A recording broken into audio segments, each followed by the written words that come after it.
Nasabihin mo na.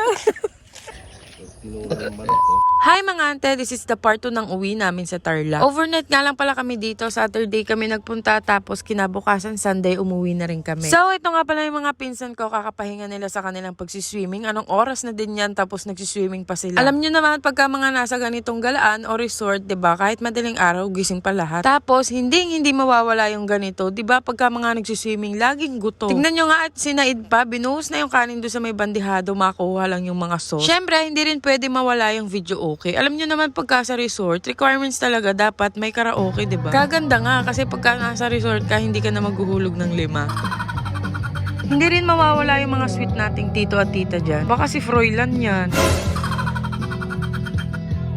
Fast forward nga, good morning sa inyo. Ang aga ngang nagising ni Aki dyan. Anong oras na rin siya natulog pero ang aga pa rin yung nagising. Kami pala ang unang pamilyang nagising. Ako, si Kadjo, si Aki, si Mama, tsaka si Papa. Kaya na-enjoy pa namin yung paligid. Tingnan nyo, kasi walang tao, tulog pa ang lahat. Dito nga pala kami nag-i-stay sa Pinas Resort, dito sa may Pinas Tarlac. Dito ko nga pala sinadjust din na matulog yung mga pinsan ko kasi wala na silang tutulugan. Sabi ko magsama-sama na sila. Masaya naman pag ganyan, diba? Yan talaga yung mga namimiss ko pagka tumanda ka na tapos kanya-kanya na kayong life. Yung mga ganong moments kasama nung mga pinsan mo. 'Di ba? Kung may nakikita man kayong nakasabit na kung ano diyan, huwag niyo nang pansinin kasi hindi ko alam kung kanino yan. Napakaraming sampayan diyan pa sinampa.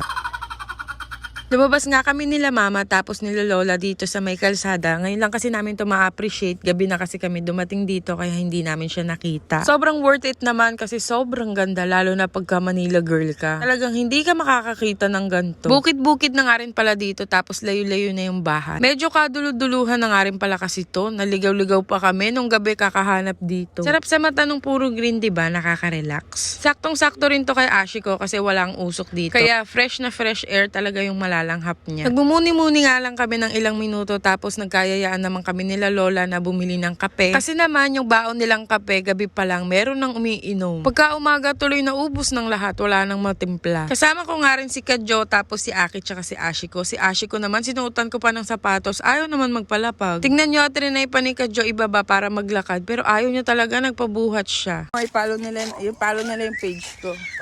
Follow nyo yung page ni Rhea.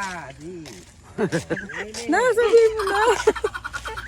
Eto namang lola na to, hindi pa nagsasalita, tumatawa na. Ang cute mo talaga, Ina. Follow niya yung Rhea D. Rhea. Ano?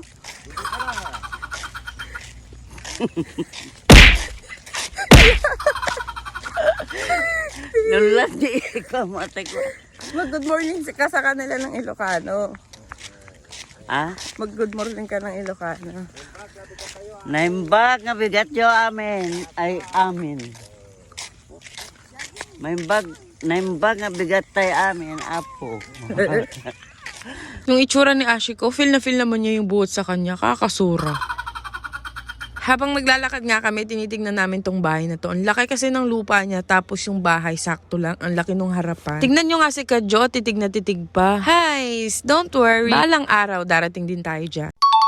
Nakabili na nga pala ng kape si nanay at si tito nito, kaya pabalik na kami sa resort. Inamon nga ni Kadjo si Aki na paunahan daw sila makarating dun sa resort. Tignan nyo naman yung takbo niya, hindi niya kaya yung katawan niya. Kaya bang pang manghamon.